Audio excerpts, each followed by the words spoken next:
you wouldn't trust it to keep that truck where it was, then don't trust it on this, because one of these days that anchor point will fail and you're going to wind up face planting.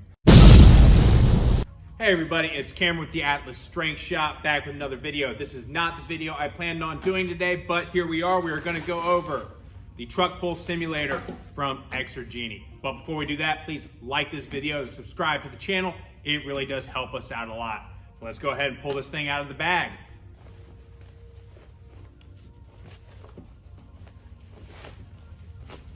So I didn't buy this new. I got this used from a guy named Jonathan Lester out of Dallas. We have a truck pull coming up in a competition in April, Louisiana's Strongest Man. And to be honest, setting up a truck every single day is a pain in the ass. And for our heavier guys, just any of our pickup trucks isn't enough weight. So I wanted to get something that would allow these guys to train it day in, day out. So in the bag, you got a few things. You have this very simple harness.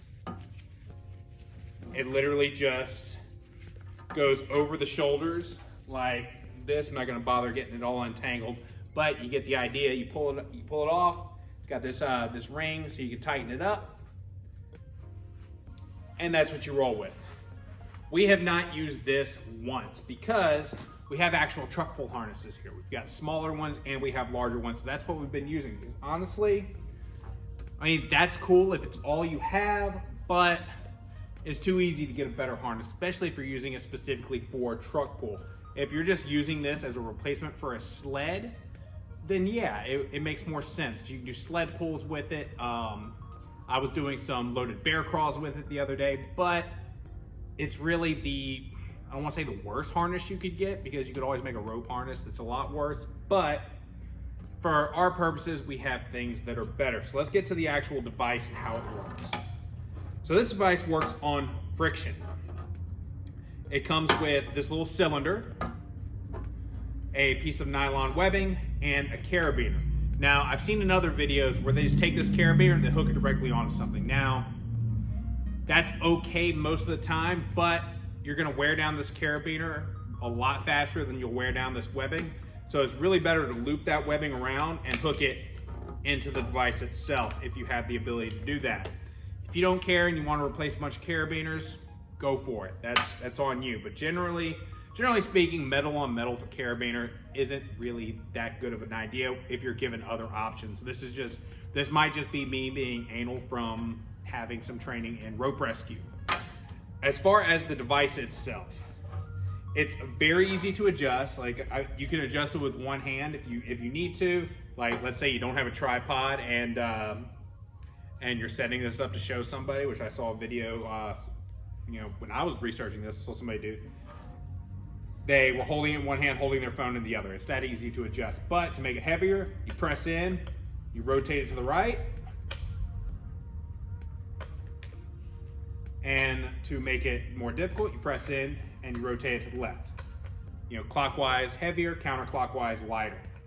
Now it has these dots. It has this system on here where it shows you how many ounces or what it equates to poundage. But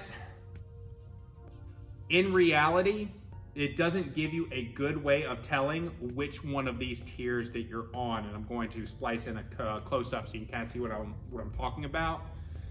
So once you start using this thing, don't really worry about this. Just worry about spinning it clockwise, gonna make it heavier. Spinning it counterclockwise is going to make it lighter. And you'll have to make it lighter whenever you want to go put this thing up. As far as storage, I literally just wrapped the rope and clipped it onto itself. That seems to be the best way to go. So now what I'm gonna do is I'm gonna go over and I'm gonna show you how I have this set up, what we're using as an anchor point, and yeah, we're gonna show you how it works. Let's get to it. So this is what I'm using for my anchor point. I got this, what's called a super strut from Home Depot. It literally tightens onto the I-beam, and then I have this eye bolt running through this point right here. Ideally, I would like one that was welded, which I can get those. Once this starts to wear down, I'm going to replace it, but this works for now. The I-beam is what is supporting the load. This is just, it's not going anywhere. I've seen other people suggest looping it around a yoke that's loaded up, a squat rack. In reality, I am not going to suggest that because your anchor should be the strongest point in the system. You shouldn't be the strongest point in the system. The anchor needs to be the strongest point in the system. And if you wouldn't trust it, hooking a truck to it, putting it in neutral, and then having it like on a downhill slope, if you wouldn't trust it to keep that truck where it was, then don't trust it on this, because one of these days that anchor point will fail and you're going to wind up face planting. And the last thing you want to be doing is putting enough force to move a semi truck and then your anchor fail. That's going to lead to some pretty bad injuries depending on what's in front of you. Bludgeoned up face, twisted ankle, bad ruptured knees, you name it. Your anchor needs to be strong. So this is what I suggest using as an anchor. Ideally, I would love to be able to wrap around an I-beam like this with some webbing.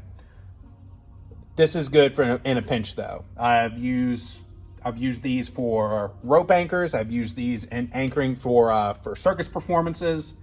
This works.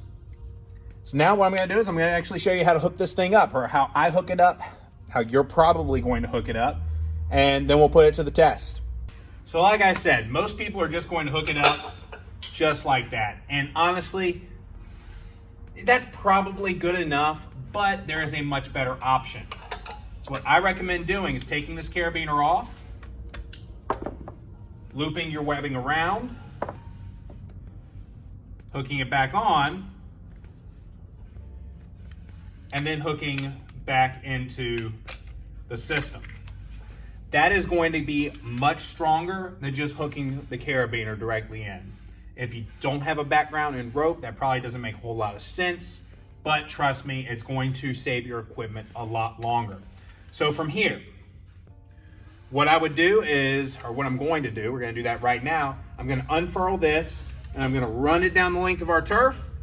I'm going to pull this out some and we're going to hook one of the harnesses to it, and I'm going to show you how this thing works. So I went ahead and untangled the harness. That way I can show you all how this works as it's intended to work. Right now, I barely have any resistance set on this thing, and that's reflected. So now what I'm going to do is I'm going to walk back over there in real time. I'm just going to turn the dial twice and see what kind of extra resistance we get out of it. Now you can't see me from over there, or see close enough to really be able to tell what I'm doing. I'm turning clockwise once and twice. So let's see what that does.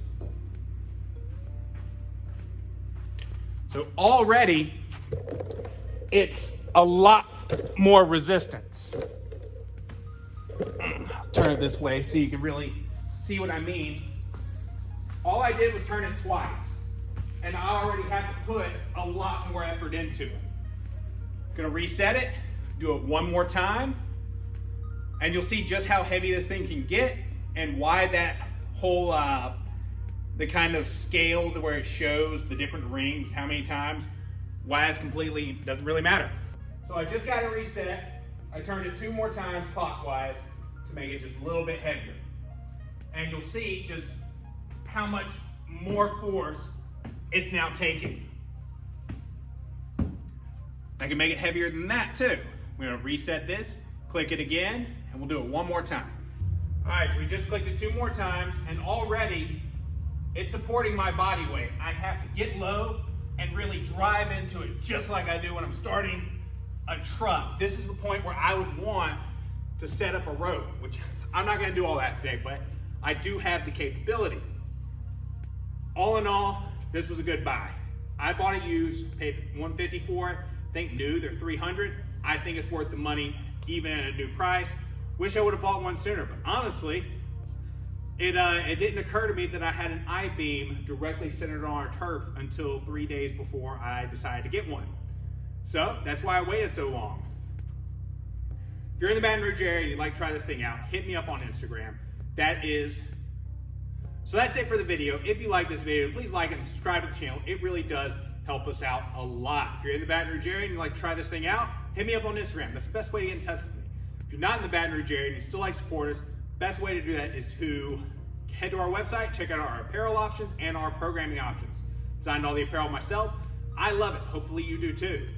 So until next time, keep that Titan.